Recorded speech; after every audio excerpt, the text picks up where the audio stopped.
네, 오늘은 사도행전 벌써 26번째 시간이네요. 사도행전 13장 4절부터 12절까지 말씀을 통해서 성령의 보내심 그리고 성령이 보내심 받은 두 사도가 성령이 충만한 가운데 사명을 감당하는 것을 살펴보도록 하겠습니다.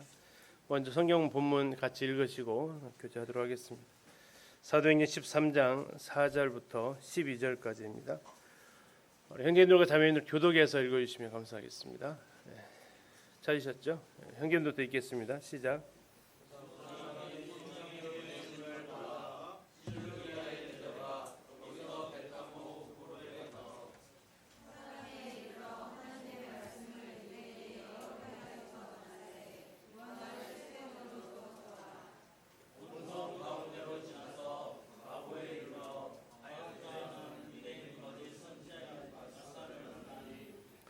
그 총독 서기오 바울과 함께 있으니 서기오 바울은 지혜 있는 사람이라 바나바 사울을 불러 하나님의 말씀을 듣고자 하더라. 이 마술사 엘루마는 이 이름을 번역하면 마술사라 그들을 대적하여 총독으로 믿지 못하게 힘쓰니 오랴고 하는 사울이 성령이 충만하여 그를 주목하고 이르되 모든 거짓과 악행이 가득한 자요 마귀의 자식이요 모든 의의 원수여 주의 바른 길을 굽게 하기를 그치지 아니하겠느냐. 보라 이제 주의 손이 내 위에 있으니 네가 맹인이 되어 얼마 동안 해를 보지 못하리라 하니 즉시 안개와 어둠이 그를 덮어 인도할 사람을 두루 구하는.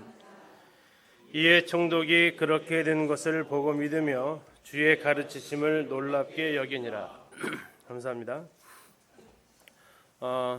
우리는 지난 시간에 사도행전 13장 1절부터 4절 초반절까지를 보면서 성령의 인도하심을 따라서 선교사를 파송하는 교회의 모습을 봤습니다. 그 교회에는 5명의 선지자와 교사들이 있었고 그들이 함께 동역하면서 교회가 든든한 가운데 있었습니다. 5명의 이름을 살펴봤을 때 그들은 민족도 달랐고 또 나라도 달랐고 출신이 다 달랐고 또 특이한 점은 안디옥 출신은 또 하나도 없었고 그럼에도 불구하고 그들이 하나 되어져서 성령의 음성을 들었습니다. 그 음성을 들었을 때 그들은 다시 주를 섬겨 금식하게 되면서 음성을 들었고 성령께서 말씀하시는 음성을 들을 수 있었던 교회였습니다.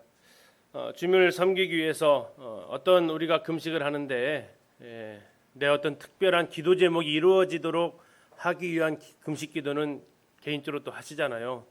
근데 중요한 것은 그들은 그러한 용도로 금식을 한 것이 아니라 주님을 더 잘 섬기기 위해서 하나님의 뜻을 알기 위해서 그들은 금식하고 기도했다라는 것입니다. 이것이 또한 오늘날 우리가 취해야 될 자세인 것을 보았고요. 그래서 이제 그들은 바나바와 사울을 세웁니다. 교회에서 일꾼이 나가는 것은 개인의 어떤 열심히 만들어내는 게 아니라 교회의 기도 가운데 일꾼이 세워져야 되고 또 개인의 부름으로 받고 나가는 게 아니라 교회의 파송 가운데 나가야 되는 것을 살펴보았습니다. 아울러서 교회가 그 일꾼을 파송했다면 그의 모든 전생에 또 전 삶을 전 사명을 그 파송한 교회와 또 파송받은 그 일꾼이 함께 그 목적을 가지고 살아야 될 것을 우리는 이렇게 보게 되었습니다. 자, 오늘은 그들이 이제 첫 선교지를 떠나게 됩니다. 아마 굉장히 부푼 기대 가운데 가지 않았을까 싶은데요. 그들이 갔던 지역은 오늘 보게 되는 이제 사이프러스, 키프로스 또는 성경에서는 구브로 이렇게 불려지고 있습니다.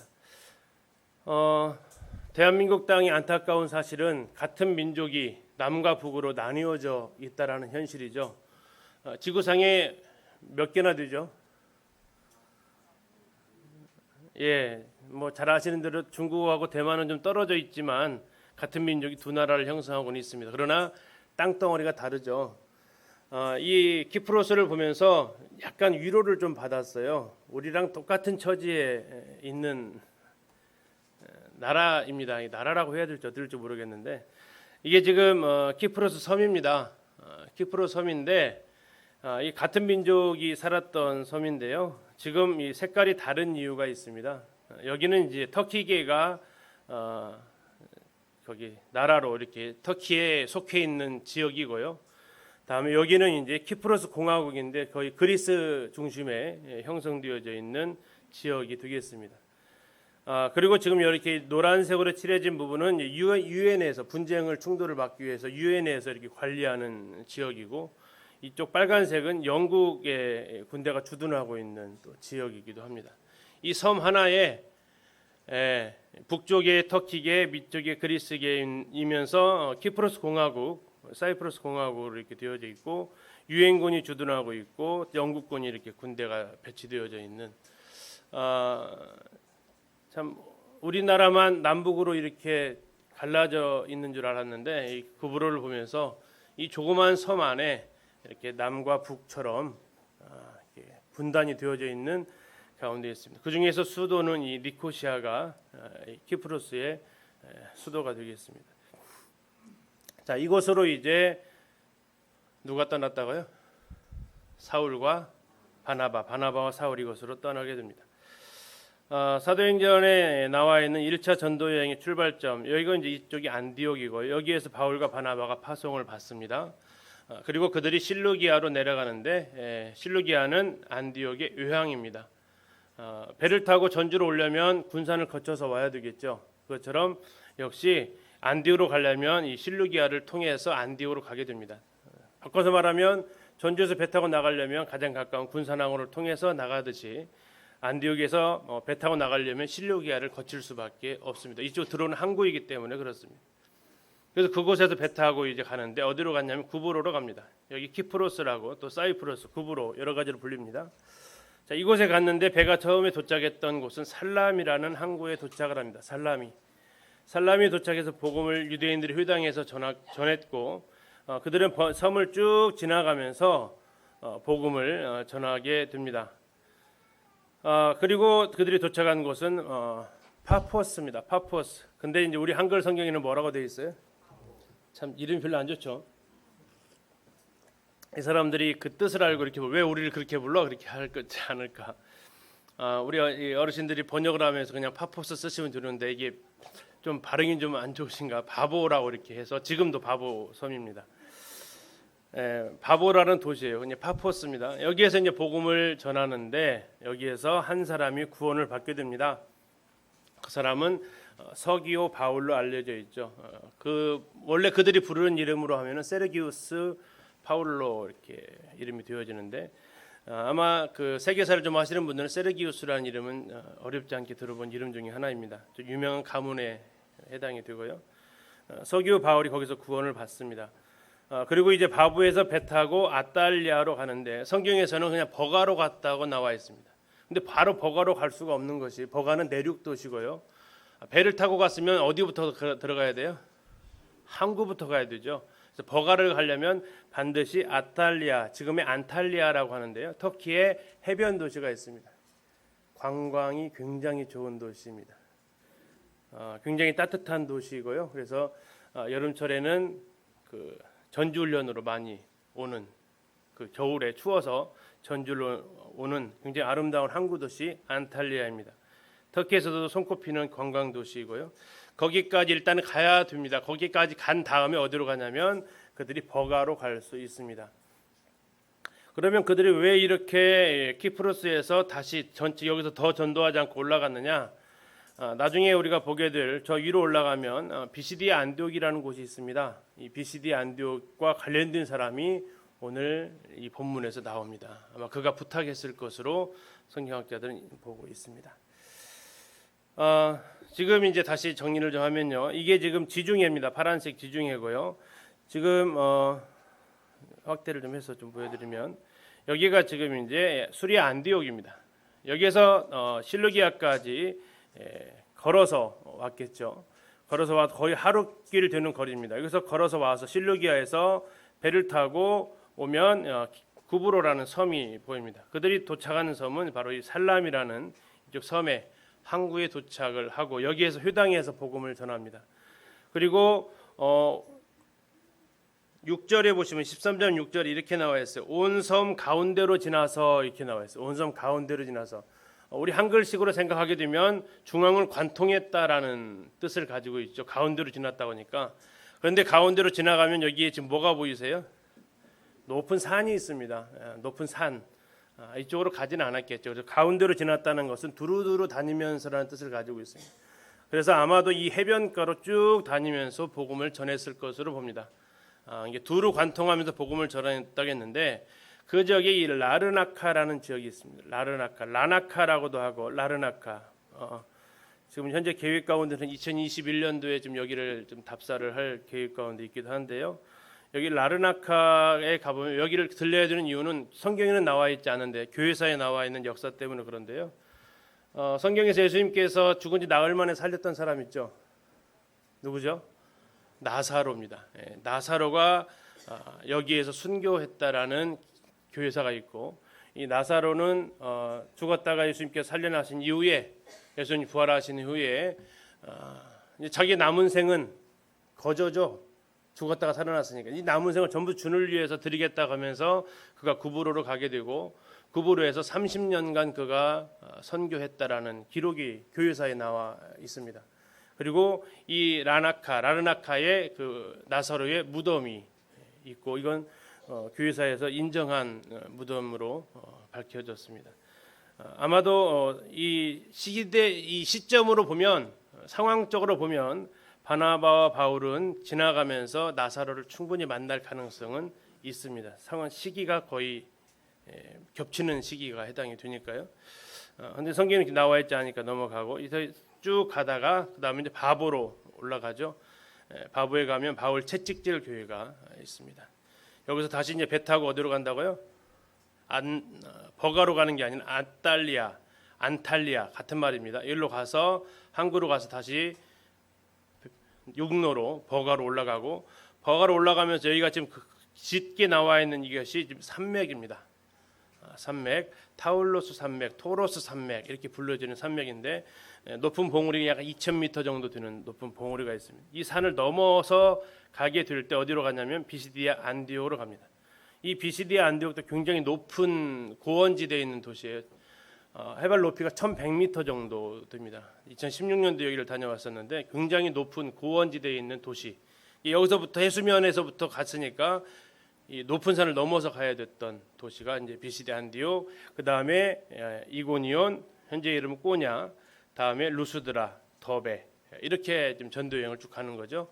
다시 이제 유턴해 가지고 돌아올 때도 더베에서 루스드라, 이고니온, 안디옥, 버가, 안탈리아에서 이렇게 돌아오는 이런 일정이 사도행전 13장, 14장에 나와 있는 1차 전도 여행이 되겠습니다. 이게 지금 실루기아 항구인데요. 로마에서 안디옥으로 들어가려면 다시 말해서 또는 안디옥에서 로마로 가려고 할 때 배를 타려면 반드시 들려야 했던 실루기아 항구.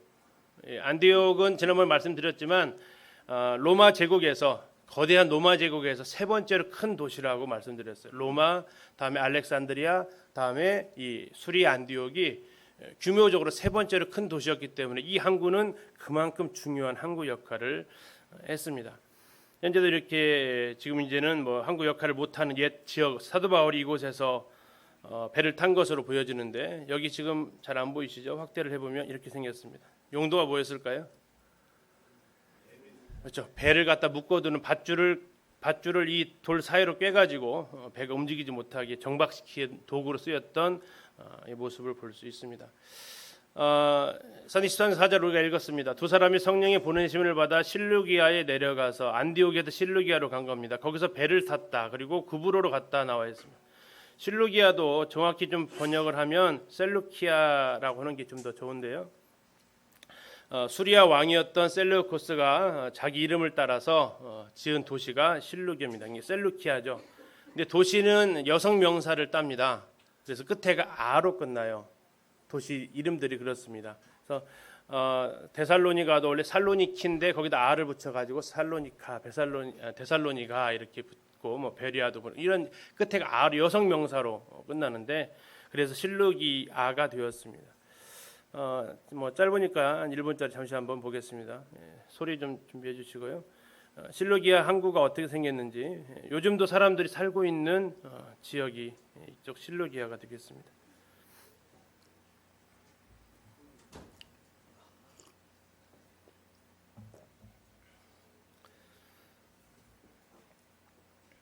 원래 저게 평원이 아니라 저게 항구의 도시였습니다. 아, 그래요? 근데 엄청난 토사가 밀려오면서 지금은 이제 평원이 됐지만 그렇군요.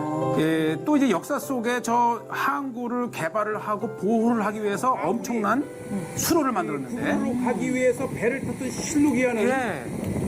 2000년이 지난 지금은 이 항구가 다 모래로 덮여 있지만 네. 옛 항구의 흔적이 이렇게 남아 있습니다. 어쨌든 우리는 이 사도 바울이 이 구브로로 네. 첫 선교지를 떠나기 위해서 배를 탔던 실루기아의 현대의 이렇게 모습들을 보고 있고요. 바울과 바나바의 전도 여행이 시작된 그렇죠. 역사적인 장면. 예. 예, 지금 이제 뭐 IS 때문에 우리가 갈 수 있는 곳은 아니죠. 자, 거기가 그만큼 중요했는데 문제는 이제 실루기아의 뒤편에 산이 있는데 거기서 비가 많이 오면 거기 있는 그 흙들이 이 항구 쪽으로 자꾸 쓸려져 나오면서 항구가 이렇게 위험한 상황이 되자 워낙 중요했던 데라서 그 예루살렘 성전을 멸망시켰던 티투스 황제하고 그의 아버지 베스파니우스가 이 황제를 이 실루기아 항구를 보호하기 위해서 인공 터널을 이렇게 뚫었습니다. 바위를 뚫어 가지고 그 토사가 내려오는 곳을 물길을 돌려버렸어요. 그래서 그 정도로 이 항구가 굉장히 중요한 역할을 했던 것을 알 수 있고요. 셀레우쿠스의 무덤이 현재도 이렇게 보존되어져 있습니다. 굉장히 개인의 무덤치고는 크게 물론 가족묘이기도 하지만 보존되어져 있습니다.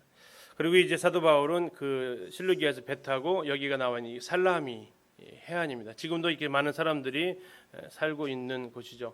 거기에 가면 바울과 베드로 기념교회가 있습니다. 베드로도 아마 여기에 다녀간 교회에서 흔적이 있는 것 같습니다. 살라미를 잠시 좀 보면 굉장히 여기도 예쁜 도시예요. 지중해변에 있는 도시들이 지중해가 굉장히 아름다워서 자, 요 방금 본 곳이 이제 바나바의 무덤 교회에서 네. 이 동쪽으로 쫙 한 불과 저 보이죠? 저건 네. 해안가인데 저 해안가에 살람이라고 하는 살라미. 고대 도시가 있습니다. 네, 이 항구 도시라고 그렇죠? 말씀하셨죠? 이 네. 이제 본토 터키에서 도착하는 첫 관문이기 때문에 굉장히 큰 규모의 그렇군요. 여기 나오죠. 살라미스 루이즈에서 살라미 유적지가 있다는 것이 네. 왜냐하면 사도 바울이 첫 도착했던 그렇죠. 바나바와 함께 자 지금도 2000년 먼이 지났지만요 유적이 이 발굴이 아직도 많이 안 됐다 그래요. 네. 그런데 이제 원형극장이라든지 공회등터라든지 또 뭐 거대한 그 목욕탕이라든지 네. 굉장히 규모가 컸어요. 그러네요. 지금 이 사실 기둥 같은 것들을 봐도 그 규모를 대충 짐작할 수 그렇죠. 섬의 있어요. 동쪽 항구 도시 살라미의 규모가 굉장히 큽니다. 네, 아마 이 터키 본토에서 맞아요. 오는 모든 배들이 도착하는 항구 아, 도시였기 때문에 그렇죠. 네. 네. 아까 조금 전에 말씀드린 대로 이 북사이프러스는 이 남과 분단돼 있어서 네.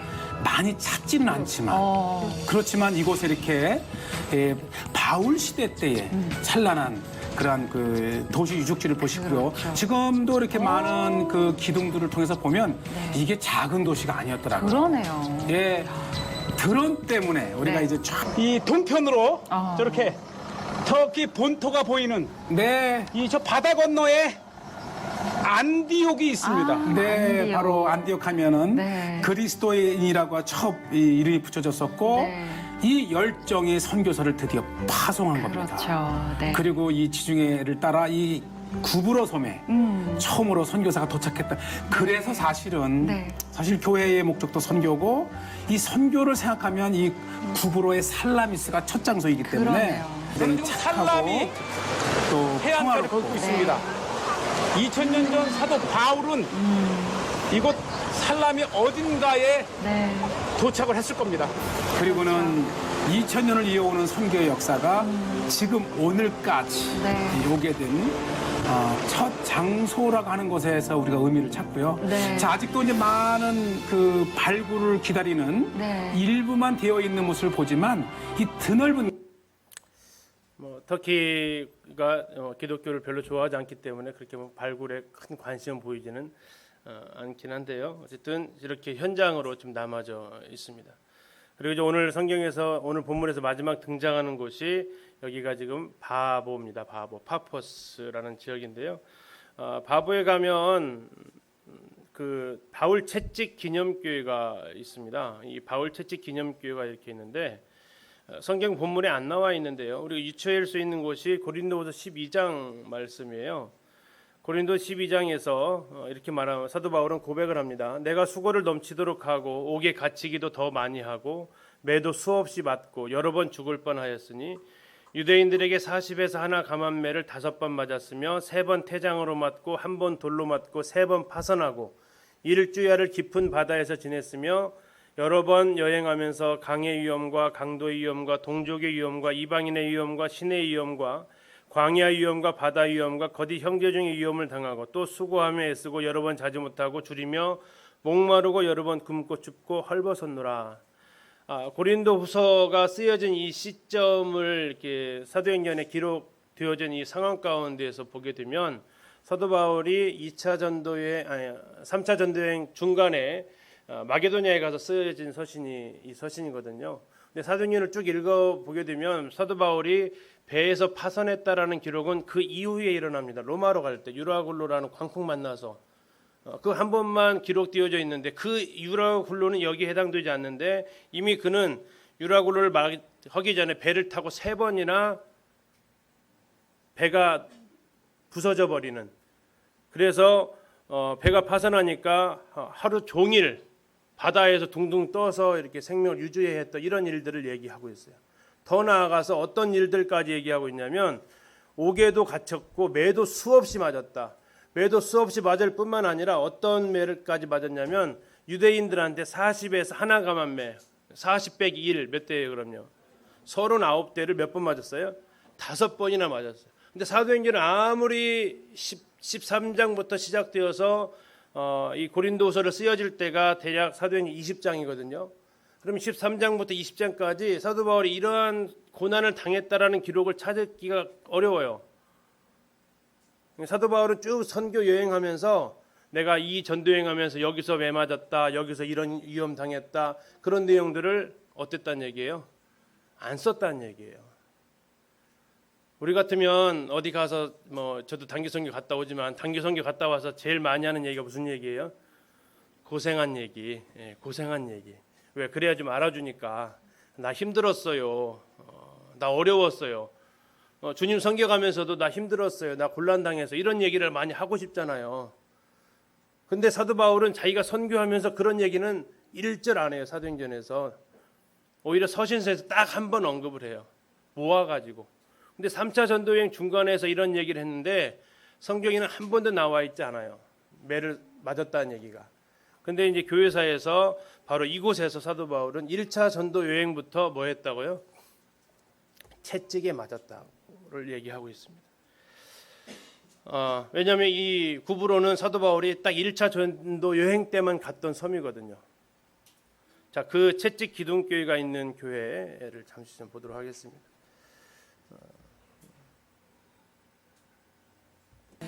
구브로 섬, 현재 사이프러스 최서쪽의 이 도시 모습인데요. 네. 굉장히 번화한 도시 끝에 이렇게 항구가 있고 성체가 있다가 구브로 섬의 그 열정이죠. 동쪽 살라미에 도착한 예. 사도 바울은 네. 220km가 넘는 이 서쪽 끝까지 이 바보까지 와서 복음을 예. 전합니다. 요것이 오늘의 핵심입니다. 바로 요것이 이 사도 바울의 채찍 기둥교회. 채찍 기둥교회. 예, 이 채찍 기둥교회. 네. 이 성경에는 그냥 바울이 이곳에서 뭐 이렇게 엘루마와 뭐 이렇게 이런 많은 지역을 했지만은 후에 사도 바울이 내가 40에 한 대 감한매를 5번 태장을 받았다고 기록을 되는데 어딘지는 기록을 안 해놨습니다. 그 장소가 안 나와 있고. 근데 그 중에 한 곳이 바로 이 바보라는 거예요. 예. 그래서 이 사도 바울이 이 많은 뭐 이적도 하고 또 이 마술사 엘루마 또 서기와 총독도 전도하고 많은 역사 속에 있었던 이 이곳에서 사도 바울의 기둥이라는 곳이 고난을 있습니다. 또 받습니다. 이 성경에는 자세히 기록되어 있지 않지만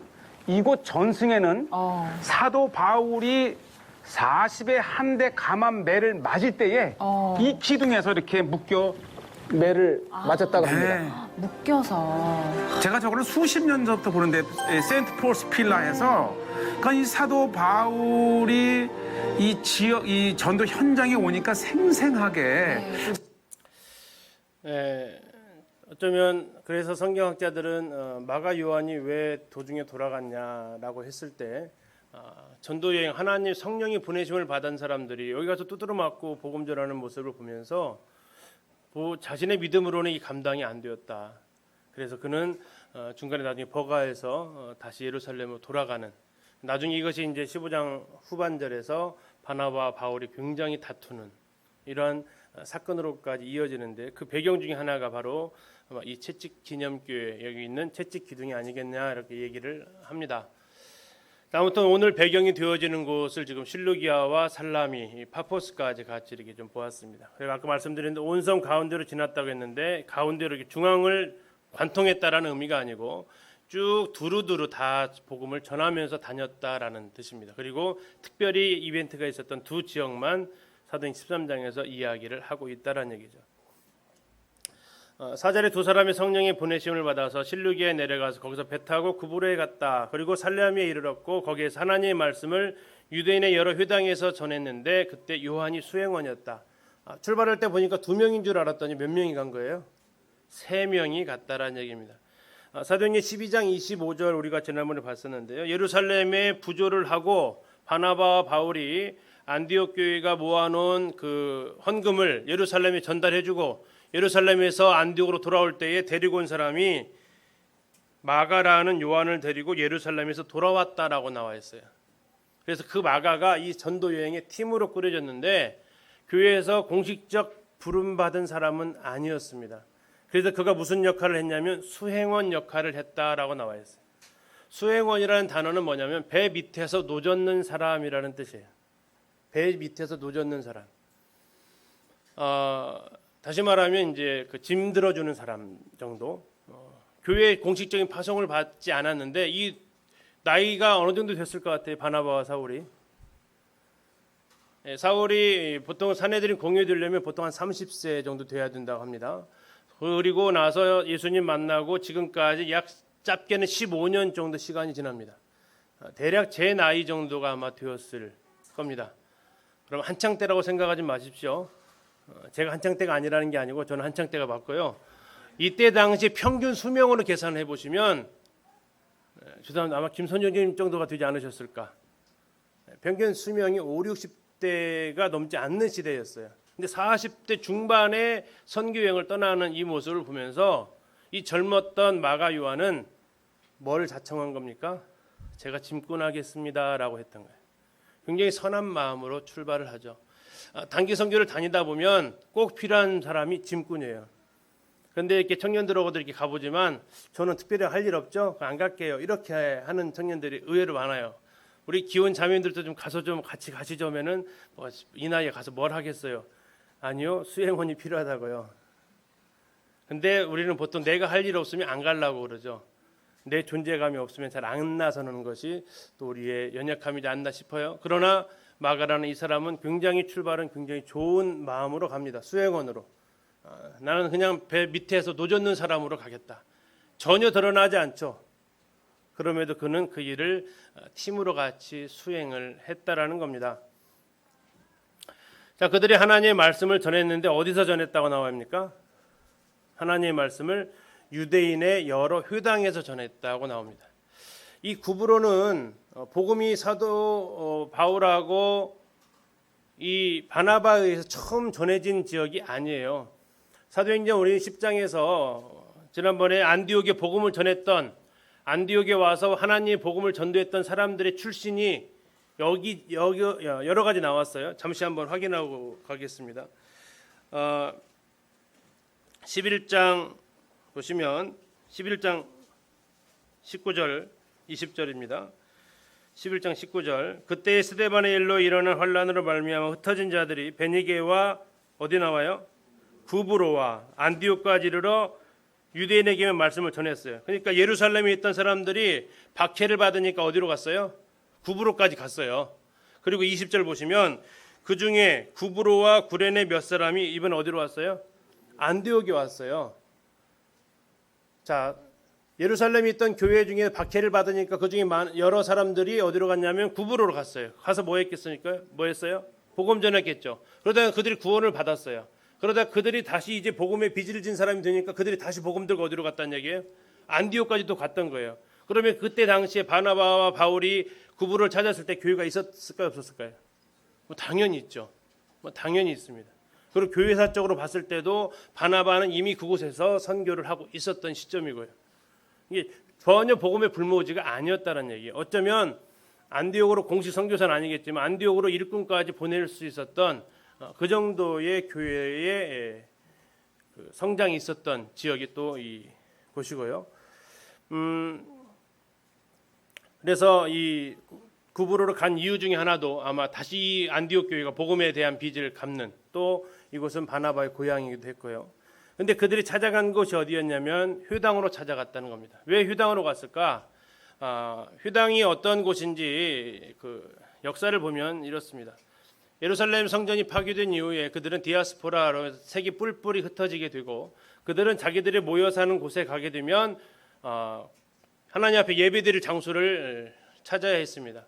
그런데 그들의 규례대로 남자 성인 10명 이상이 있어야만 효당을 지을 수 있었고, 효당이 없는 못 짓는 구성원으로면 그들은 기도처를 만들어야 했습니다. 그러니까 효당이 있었다는 얘기는 그러면 누가 많이 살았다는 얘기예요? 유대인들이 많이 살았다는 얘기예요. 구브로에 유대인의 여러 효당이었다고 해요. 효당이 여러 개가 있었다는 얘기는 구브로는 유대인들이 어떻다는 얘기예요? 더 많았다라는 얘기죠. 자, 그곳에 갔는데 이 효당에 중요한 것은 거기에 누가 찾아오느냐 이겁니다. 우리가 다음에 이제 볼 말씀이 사도행 13장 비시디아 안디옥에 있었던 선교의 모습인데, 사도 바울은 13장 26절에서 이렇게 얘기합니다. 형제들아, 아브라함의 후손 너희 중 하나님을 경외하는 사람들아. 자, 몇 부류의 사람들이 나오냐면 세 부류의 사람들이 나와요. 첫 번째가 형제들아 나옵니다. 두 번째가 아브라함의 후손이 나오고요. 세 번째가 하나님을 경외하는 사람들아 이렇게 나와요. 여기는 전부 다 누가 해당되냐면 다 성도가 되겠지만, 이때 당시에는 전부 다 성도가 아닌 유대인 중심으로 모이는 회당이었기 때문에 한 그룹은 혈통적으로 유대인들이에요. 피가 유대인이라고요. 그들을 가리켜서 형제들이라고 부릅니다. 두 번째는 혈통은 아니지만 유대교로 개종한 사람들이 있어요. 유대교가 진짜 신앙 같다 해서 유대교로 개종한 사람들이 있어요. 할례를 받고 유대인의 음식법인 코셔를 지키면서 나는 유대인들처럼 먹고 유대인들처럼 하나님의 백성으로 살겠다라고 개종한 사람들을 아브라함의 후손이라고 칭합니다. 그리고 이제 중요한 것이 여기까지는 유대인으로 다 인정을 해줘요. 근데 세 번째 부류의 사람들이 중요한데, 그들이 누구라고요? 하나님을 경외하는 사람들. 우리는 사도행전을 보면서 이 표현을 본 적이 있습니다. 어디서 보셨어요? 여기 해당되는 사람이 한 명 이름이 나왔어요. 10장에서. 고넬료가 그렇습니다. 그래서 고넬료를 하나님을 경외하는 사람이라고 얘기하고 있어요. 하나님을 경외하는 사람이 어떤 신앙이 투출한 그런 사람을 표현한 단어가 아니고, 하나님을 경외하는 사람은 어떤 사람이냐면 유대교로 개종을 했어요, 안 했어요? 개종을 안 했어요. 그런데 하나님을 인정하고 성경을 읽으면서 하나님을 찾는 사람들이에요. 그러면 왜 그들이 개종을 안 했느냐? 두 가지가 굉장히 어려웠어요. 하나는 할례를 행해야 되고, 또 하나는 유대인들이 먹는 것처럼 먹어야 돼요. 자, 할례를 행한다는 얘기는 뭐 할례하면 어때? 지금 우리는 주로 목욕 어디서 하세요? 집에서 많이 하죠? 20-30년 전에는요. 공중 목욕탕 가셨잖아요. 그죠? 근데 이 로마 시대에는요, 개인 집에 목욕탕이 없어요. 목욕하려면 더 어디로 가야 돼요? 공중 목욕탕으로 가야 돼요. 거기 가면 옷을 완전히 벗기 때문에 남자들 같은 경우에 자기가 할례를 받았으면 표가 바로 나요. 그럼 넌 뭐야? 너 왜 그래? 이렇게 바로 지적받을 수 있는 상황이에요. 더군다나 고넬료 같은 사람이 신분이 꽤 100부장 정도 되면 사회적 신분이 높죠. 그러는 가운데서 너 개종했냐? 이런 이야기 듣는 것이 굉장히 마음의 부담이었고, 뭐 이때 당시 많은 로마인들이 또한 동일한 그런 어려운 가운데 있습니다. 또 하나는 먹는 거죠. 뭘 못 먹어요? 삼겹살 못 드셔야 돼요. 왜요? 돼지는 부정한 음식이니까. 부정한 음식들을 못 먹게 돼 있어요. 그래서 그들의 음식은 그러면 안 먹으면 되지. 아니요. 이들의 음식 먹는 것은 그냥 식사하는 것이 아니고 그들의 교제권을 말해주고 있어요. 로마 사람들끼리 어울리려면 그 장소로 가야 되고 그러려면 거기에서 그들이 먹는 거 같이 먹어줘야 되잖아요. 근데 가서 안 먹으면요. 그들의 그 공동체에서 유대인 로마인들 공동체에서 그들의 지위를 유지하며 살기가 굉장히 어려워요. 그래서 그들은 고민을 하나님은 맞는데 이게 두 가지 통과가 굉장히 어려워요. 그래서 그들은 계속해서 뭐로 남아 있냐면 하나님을 경외하는 사람들만 남아요. 유대인들은 인정 안 해줘요. 유대인들이 봐주지 않아요. 그들은 절대로 할례를 해야만 인정을 해주니까 그냥 남아 있어요. 근데 바울이 이곳에 가가지고 뭐 안 해도 구원받을 수 있다고 그래요? 할례 안 받아도 구원받을 수 있다고 하는 거예요. 얼마나 그들에게 진짜 복음이었겠어요. 자, 이런 배경 속에서 이제 이 바울은 유대인 회당을 찾아가게 된다는 겁니다. 그리고 회당에 들어가면 설교 시간이 있어요.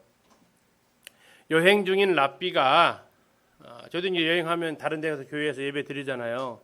오늘 달림서부 성도님들 오셨는데 이렇게 여행 중인 랍비들이 이렇게 있잖아요. 그러면 회당장에 봐가지고 랍비처럼 옷을 입고 오면 무슨 권한을 준다고요? 설교하는 권한을 줘요. 설교도 하면서 당시 이쪽에 당신으로 돌아다니는 사람이니까 다른 쪽의 유대인들 상황은 어떤지 그런 정보교를 여기서 전부 다 해요. 요즘 해외로 나가면 그 한인회라는 그룹이 있는 것처럼 그래서 그들이 교회를 예수님만 믿으려고 나오는 게 아니라 한국 음식 먹고 싶어서 온대요. 한인회에. 또 하나는 한국 정보를 좀 알고 싶어서 오기도 하고요. 그것처럼 유대인들도 마찬가지라는 거죠. 자, 그러니까 유대인 랍비, 바울 같은 경우에는 정말 대단한 랍비죠. 가말리엘 문화에서 교육받은 랍비가 딱 왔으니까 설교할 권한을 주는 거죠. 자연스럽게 사도 바울은 설교권이 주어졌던 거예요. 랍비였으니까. 그래서 마음껏 복음을 전했고 그들에게 있어서 제일 반응이 뜨거웠던 사람 누굴까요? 하나님을 경외하는 사람들. 제일 불편했던 사람은요? 유대인들. 그래서 한 번 더 설교해 주십시오. 비시디 안디옥에서 이렇게 얘기해요. 또 많은 사람들이 와서 야 길이 열렸어. 왔는데 유대인들은 계속 불편한 거예요. 하나님을 경외하는 사람은 너무 좋은 거고. 그러다 보니까 박해라고 다시는 회당에 오지 마. 안 오면 되지 하면서 딱 모였는데 그 다음 주 안식일날 보니까 누가 안 왔어요. 회당에. 하나님을 경외하는 사람들 안 보여요. 당시 대부분 물주들이 거기에요. 안 보이니까 이 회당에 있었던 유대인들은 분개하고 다 어디 갔어? 바울이랑 따로 모이고 있던데요. 저 바울 때려잡으러 가자 하면서 핍박을 하러 갔던 것이고요. 자, 이런 가운데에서 아마도 이런 일들이 구부로에서도 있었던 것으로 보이고 그래서 바울은 어떻게 됐어요? 채찍질 기념교가 있을 정도로 이건 충분히 가능성이 많이 있는 부분인 것 같습니다. 자, 어쨌든 온 섬 가운데로 지나서 이제 바보에 이릅니다. 파포스에 이르러서 거기에 갔는데 한 중요한 사건이 등장하고 이것을 굉장히 자세하게 기록을 하고 있습니다. 살라미에서 약 180km, 어느 길로 가느냐에 따라서 200km 넘을 수도 있겠습니다. 어쨌든 그 정도 꽤 긴 거리를 동쪽 끝에서 서쪽 끝까지 간 겁니다. 갔는데 거기는 누가 통치하고 있었냐면 세르기우스 바울이 로마 총독으로서 통치하고 있었던 지역이었고요. 근데 그 사람 옆에 딱 달라붙어 있었던 사람이 있었는데 그의 이름은 바예수입니다. 바예수. 이 유대인의 그 앞에 있는 바자가 붙으면 그것은 아들이라는 뜻입니다. 아들. 복음서에서 바자 들어가는 이름 혹시 아세요? 소경. 바디메오죠. 그럼 바디메오의 뜻은 뭐예요? 그렇죠. 디메오의 아들 바디메오예요. 이름이 바디메오가 디메오의 아들이라는 뜻이에요. 이 바예수는 예수의 아들이라는 거예요. 이름 어때요? 너무 좋죠. 또 여기서 이름 바꾸실 분 계실라 모르겠는데 바지회 이렇게 지금 표현이 좀 이상하네요. 자, 그건 아니네. 표현 이상해졌네. 자, 어쨌든 바예수라는 이름은 예수의 아들이라는 것이에요. 다시 말하면 그냥 예수님이라는 이름을 굳이 안 붙여도 구원자의 아들이라는 뜻이에요. 예수님이라는 단어가 구원자니까. 자, 그러면서 이름값을 못하는 짓을 하고 있었어요. 그리고 그는 누구라고 했냐면 유대인이라고 했어요. 얼마나 하나님의 말씀을 접할 수 있는 자연스러운 권한이 주어져 있어요. 그런데 그가 무엇을 했냐면 거짓 선지자였다고요. 거짓 선지자. 거짓 선지자였고 두 번째 그는 또 뭐라고 나와 있어요? 마술사라고 해요. 자, 마술사. 요즘에 우리 마술하는 그런 사람, 뭐 최윤호 씨랑 이런 사람 떠올리면 안 돼요. 여기서 마술사는 누구예요?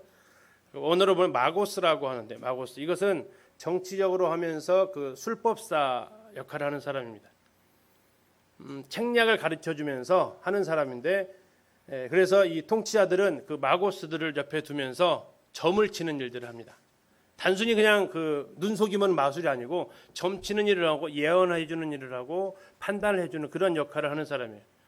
근데 문제는 그가 유대인이었기 때문에 아마 더 등용을 했을지도 모르는데 사도 바울에 봤더니 딱 거짓 선지자예요. 성경과는 전혀 다른 이야기를 하는데 전혀 다르진 않았을 겁니다. 거짓말은 완전히 다른 게 거짓말이든가요? 조금 다르들까요? 거의 다 조금 다릅니다. 그래야 믿잖아요. 그죠? 조금 다르야 그들은 그렇겠다라고 이렇게 설득력을 갖죠. 그런다 이 정말 아는 사람한테 눈에는 저 완전 거짓말이잖아라고 확인이 되는 거고. 자, 그래서 총독 서기오 바울한테 복음을 전해요. 특히 이제 서기오 바울에 대해서는 뭐라고 표현했냐면 지혜로운 사람이다, 지혜 있는 사람이다. 또 하나는 하나님의 말씀을 듣고자 하는 사람이다 그랬어요. 근데 그 옆에 누가 붙어 있었다고요? 거짓 선지자, 마술사, 속이고 당신 이 사람들 말 들으면 망해요. 이 사람들하고 가까이 지내면 안 돼요 하면서 자꾸 방해하는 사람. 하나님의 말씀을 듣고자 할 때 옆에서 자꾸 이것을 막는 사람들이 언제든지 있죠. 복음 전하시다 보면 있을 거예요. 복음 전하다 보면 안 오던 전화도 막 오잖아요.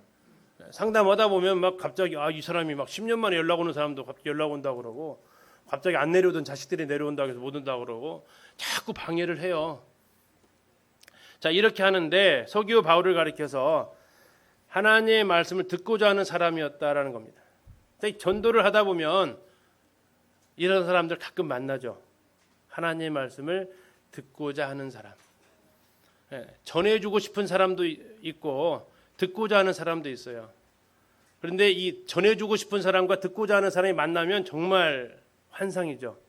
바울과 바나바는 전해주고 싶은 사람이었고 서기오 바울은 듣고자 하는 사람이었고 이 바예수는 방해꾼이었고 드라마로 찍으면 정말 멋진 드라마죠. 누가 있어서? 바예수가 있어서. 근데 문제는 바예수가 내가 되면 안 된다라는 거죠. 내가 방해꾼 되면 안 되는 거죠. 근데 왜 그를 가리켜서 지혜 있는 사람이라고 했을까요? 그가 왜 지혜 있는 사람이라고 했을까요? 성경 그거에 대해서 이렇게 얘기합니다. 하나님의 말씀을 듣고자 하기 때문에 그렇다라고 얘기해요. 서기오 바울은 지혜 있는 사람이라 바나바와 사울을 불러 하나님의 말씀을 듣고자 하더라. 그러니까 이 거짓 선지자였던 바예수가 옆에서 자꾸 추근대지만 가만히 있어 봐도 좀 다시 한번 이쪽 이야기도 좀 들어보자라고 얘기했다는 거예요. 바나바와 사울을 불러 하나님의 말씀을 듣고자 했기 때문에 그를 가리켜서 뭐라고 불렀다고요? 지혜 있는 사람이라고. 이걸 뒤집어 볼게요. 그러면 어리석은 사람은 어떤 사람이에요? 하나님의 말씀을 안 들으려고 하는 사람. 그럼 여기 계신 성도님들은 지혜 있는 사람이에요? 어리석은 사람이에요? 예, 아멘이죠. 그죠? 예. 그런데 주일날만 들으려고 하면 주일날만 지혜가 있어요. 제가 안 했습니다. 자, 그래서 우리는 매일매일 하나님의 말씀을 들으시려고 해야 돼요. 어떻게 매일매일 하나님의 말씀을 들어요? 그렇죠? 매일 성경을 펴셔야 된다고요. 매일 하나님의 말씀을 들으시려고 하셔야 돼요. 그래야 지혜 있는 사람이라고. 매일 스마트폰은 보잖아요. 그죠? 매일 누구로부터 연락이 왔는지는 늘 확인하잖아요. 그죠? 근데 하나님으로부터 어떠한 연락이 왔는지는 확인해야겠죠. 그걸 확인 안 하고 살아가면 어떤 사람이 된다고요? 어리석은 사람 된다고요. 근데 하나님으로부터 오늘은 하나님께로부터 어떤 메시지가 왔지라고 하나님의 말씀을 듣고자 한다면 누가 된다고요? 지혜 있는 사람이 된다고요. 올 한해 주님 오시는 그날까지 지혜 있는 사람으로 우리가 하나님 앞에 이렇게 인정되기를 기도합니다.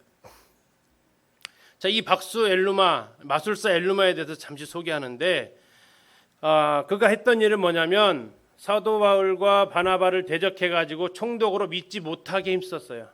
참 힘쓸 것도 많은데 뭘 힘썼어요? 믿지 못하게 힘을 썼어요. 자, 믿지 못하게 힘썼다라는 뜻은 뭐냐면 분리하다라는 뜻을 가지고 있어요. 멀리 떨어지게 하다라는 뜻을 가지고 있어요. 다시 말하면 누구와 누구를 멀리 떨어지게 했다는 거예요. 바울과 바나바하고 서기오 바울을 자꾸 떨어뜨려 놓는 거예요. 못 만나게 자꾸 떨어뜨려 놓는 일을 하는데 어느 정도로 했다고요? 힘써서 했다고. 힘써서. 아주 힘써가지고 어떻게 하면 두 사람이 접촉 못할까 자꾸 막는 거죠. 자, 그때 바울이 성령이 충만합니다. 그래가지고 누구를 주목해서 봐요? 이 바예수를 주목해서 봐요. 주목했다는 단어가 뚫어지게 쳐다봤다는 거예요. 뚫어지게 쳐다봤어요. 가끔씩 저도 이 경험을 축신하면서 합니다. 귀신 들리는 분 눈싸움 해보면 때로는 섬뜩하기도 해요. 그러나 성령의 능력 충만해서 의지하면 그들의 반응은 눈을 들지 못해요. 주목하지 못해요. 내가 성령 충만한 가운데에서 축신하는 거하고 그렇지 않을 때 하는 거하고 알아요. 누가 알아요? 예, 저도 알고요. 예, 가도 알고요. 예, 알아요.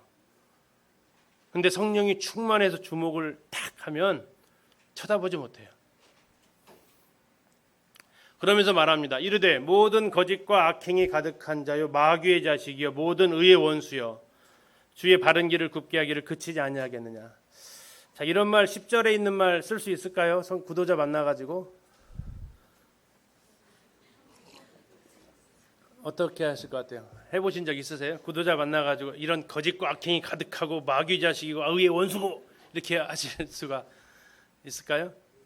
두 가지가 하실 수 있으면 하시면 돼요. 내가 첫 번째 성령이 충만한 가운데 했느냐, 두 번째 11절에 나오는 그 일을 행할 수가 있느냐예요. 11절에 뭐라 하겠어요? 네가 맹인이 되어서 앞을 보지 못하리라 라고 선언할 수 있고 그대로 될 수 있을 것 같으면 하셔도 괜찮은데 그럴 자신 없으시면 여기까지 말은 안 하는 게 좋죠. 그 구도자 잃어버리죠. 자, 모든 거짓과 악행이 가득한 자다. 뭐 이런 뜻은 지금 거기다가 써놨습니다.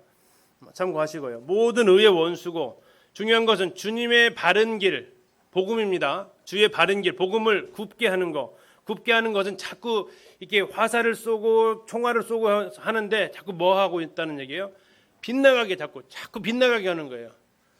빗나가는 이유가 뭘까요? 아까 뭐 한다고 했어요? 벗어나기 자꾸 분리시킨다겠죠. 다시 말하면 사도 바울이 화살을 딱 쐈는데 어떻게 하는 거예요? 목표물을 비껴버리는 거예요. 그러면 화살은 정확히 갔는데 목표물이 사라진 거예요. 옆으로 간 거예요. 이 목표물은 서기오 바울의 마음인데 그의 마음을 자꾸 움직여가지고 분리시키는 거예요. 따로 떼어놓는 거예요. 이걸 굉장히 힘쓰는 거예요. 사도 바울이 계속해서 이제 그런 일들 하니까 성령이 충만하면서 눈을 정확하게 딱 쳐다보면서 주목해서 보면서 시간 있으면 옆에 보면 그렇게 한번 보고 싶은데 어떤 눈으로 봤을까요? 사도 바울이 어떠한 눈매로 그를 주목해서 바라봤을까요? 아주 단호하게 쳐다봤을 겁니다. 주목해서 보면서 모든 거짓과 악행이 가득한 자의 마귀의 자식 의의 원수야. 어느 때까지 네가 주님의 바른 길 복음을 굽게 하겠느냐라고 외칩니다. 그러면서 보라 이제 주의 손이 내 위에 있으니 네가 뭐가 된다고요? 맹인이 됩니다. 왜 다른 많은 건 놔두고 맹인이 되었을까? 아마 눈을 쳐다봤기 때문에 그랬을 거예요. 맹인이 되어서 얼마 동안 해를 보지 못하리라. 여기서 해는 태양입니다. 즉시 안개와 어둠이 그를 덮어 인도할 사람을 두루 구하는지라. 자, 이거 하면은 사도행전 9장이 떠오르게 돼요.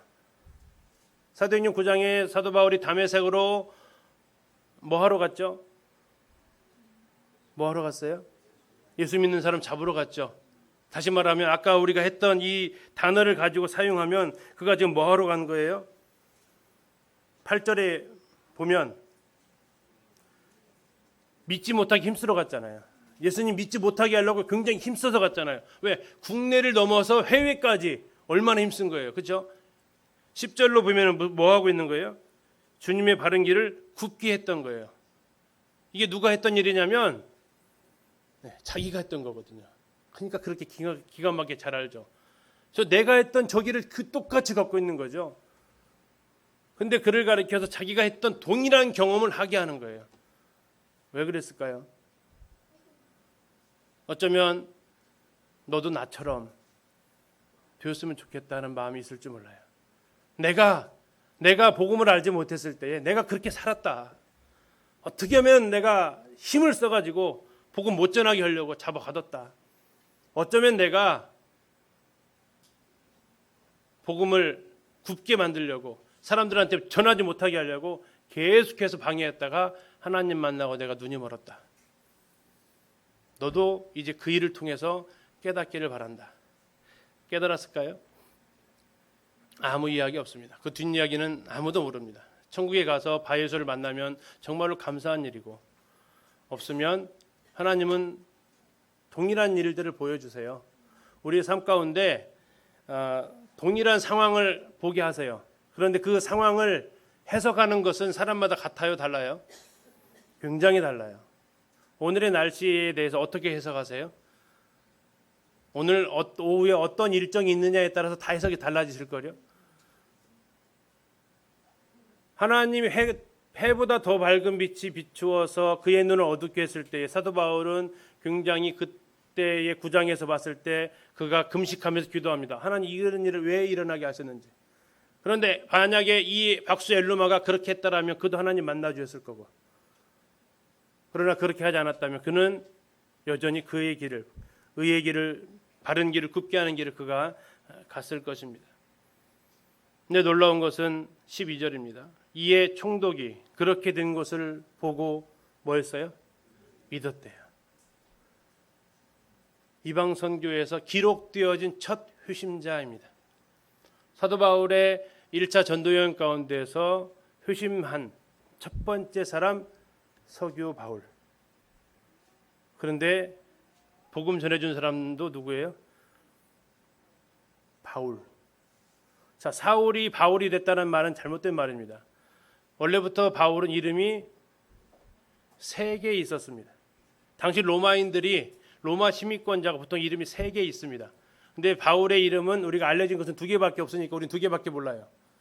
그가 태어난 히브리 민족이었기 때문에, 유대인이었기 때문에 유대인의 이름으로는 그는 사울로 불렸고요. 다음에 그는 로마 시민권자였죠.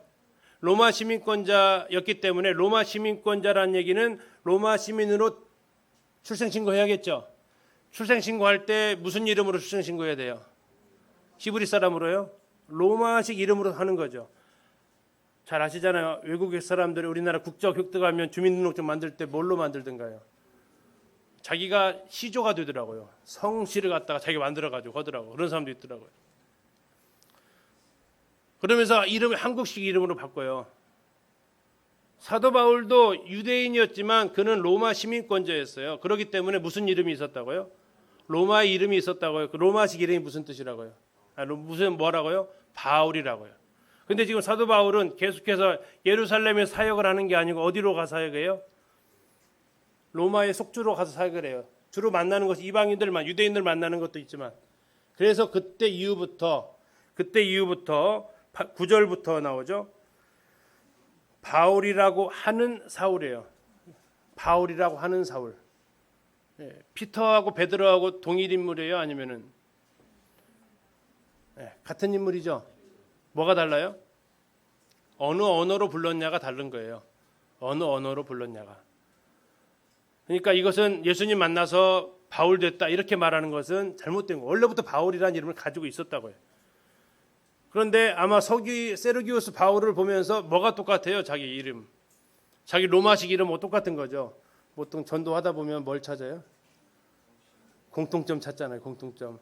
고향을 찾든가 모교를 찾든가 이것도 저것도 아니면 뭐라도 하여튼 비슷한 걸 연결고리를 찾는데, 사울이 익숙하게 사울로 불려지다가 세르기우스 바울을 만나니까 자기도 나도 바울인데 나도 바울이 하면서 복음 전한 사람도 바울, 구원받은 사람도 바울.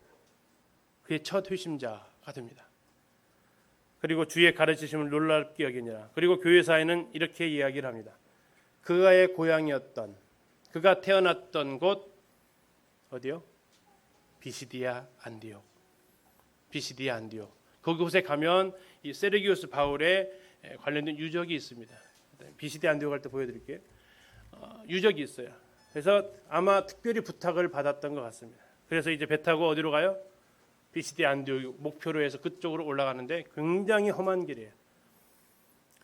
우리는 이제 오늘 12절까지를 보면서 좀 여러 생각을 좀 하게 됐습니다. 사도 바울이 40에 하나 감암매를 5번 맞았는데 그 중에 한 번이 이곳일 가능성이 크다. 복음을 전하러 갔는데 성령의 보내심을 받아서 갔는데 그에게 닥친 것이 뭐였다고요? 어쩌면 채찍질이었다. 그 기둥에 묶여서 매를 맞았을 때 그게 어떤 심정이었을까? 그 2차 전도 여행 때도 비슷한 경험하거든요. 어디서요? 필리포 가가지고 귀신 들린 여자 쫓아냈다가 또 엄청 두드려 맞잖아요. 참 성령의 보내심을 받아서 가는 길이 순적하지만은 않다. 그러나 놀라운 것은 그곳에서 성령의 충만한 가운데 복음을 전하니까 거기에 준비된 영혼을 하나님의 말씀을 듣고자 하는 영혼을 만날 수 있다. 이번 8월에 캠프 있는 거 아시죠? 아시죠? 가시죠? 예, 누구랑 같이? 예, 세르기우스 바울을 찾으십시오. 하나님의 말씀을 듣고자 하는 사람을 찾으셔야 됩니다. 근데 나도 안 가면서 누구 데려간다는 얘기는요. 도저히 불가능한 거죠. 나 못 가는데 너라도 갔다 올래? 이렇게 얘기는 못 하실 거 아니에요. 그렇죠? 캠프가에 모이면 나랑 관계없는 일 아니고 이것은 우리 교회와 관련된 일이면 우리 일이라는 거 아시죠?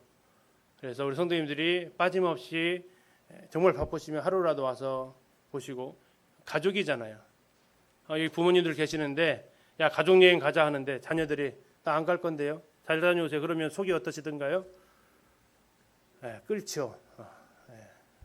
그래서 가족이 모이는 곳에는 가는 게 식구들입니다. 그래서 기린노 교회라는 가족이 함께하는 그곳에 다른 이유 없어요. 가족이니까 가시는 거예요. 그리고 더 중요한 것은 지혜로운 사람으로 하나님의 말씀을 뭐 하려고요? 들으시려고. 나는 복음 아니까 괜찮아? 아니요. 로마서 1장에서 말씀드렸잖아요. 사도 바울은 로마에 있는 성도들에게 복음을 전하기를 힘썼다고요.